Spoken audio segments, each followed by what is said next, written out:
Someone say, praise the Lord. Öelge kiitus Isandale. Hallelujah. Halleluuja. God is good. Jumal on hea. God is good Jumal on hea. all the time. Kogu aeg. He is. Ta on hea. Who was and is to come. Ta He on is see, kes oli ja on ja kes tuleb. always good. Ta on alati hea. Amen. Amen. You know, some people, they say, oh, how could God let this happen to me? How could God make me sick? God is good. Ja mõned ütlevad, et kuidas see võis minuga juhtuda, kuidas ma võin haigeks jääda, kuidas Jumal lubas sellel juhtuda, aga Jumal on hea. You know, problems came in the world, sickness came in the world because man sinned. Ja probleemid ja haigused tulid maailma sellepärast, et inimene langes pattu. Adam and Eve decided to disobey God. Adam ja Eeva olid sõnakuulmatud Jumalale. And so the world was cursed because of sin. Ja selle patu pärast oli ka maapind siis neetud. God didn't have to help us. Ja Jumal ei saanud meid aidata.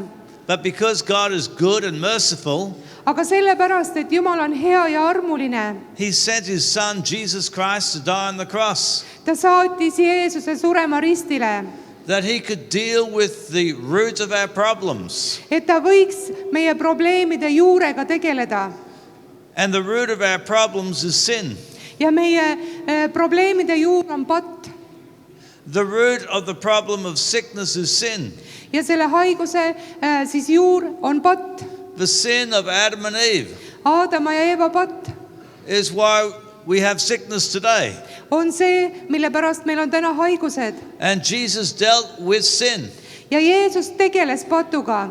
when He shed His blood at Calvary.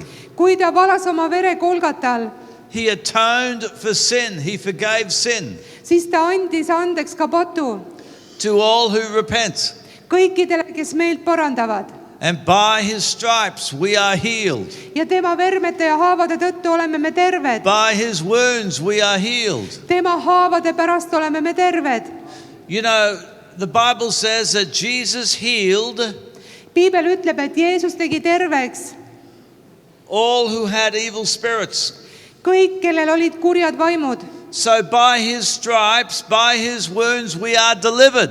Sellepärast tema haavade läbi me olemegi terveks saanud ja vabaks saanud. We are healed of torment. Me oleme igasugusest piinamisest vabad. We are healed of oppression. Me oleme rõhumisest vabad. We are healed of curse. Me oleme needusest vabad. By His stripes we are healed. Tema haavade tõttu me oleme terveks saanud. God is good. Jumal on hea. God is merciful. Ta on armuline. God sent His Son, Jesus Christ, Ta saatis oma poja Jeesuse to die on Kristuse, the cross et ta sureks ristil, that we might be forgiven, et meile saaks andeks anda, healed, et me võiksime olla Delivered terved ja vabad and blessed. ja õnnistatud. That's the provision of Calvary. See ongi see, mida tegi Golgata. Someone say hallelujah. Öelge keegi halleluuja. Praise the Lord. Kiitus Jeesusele.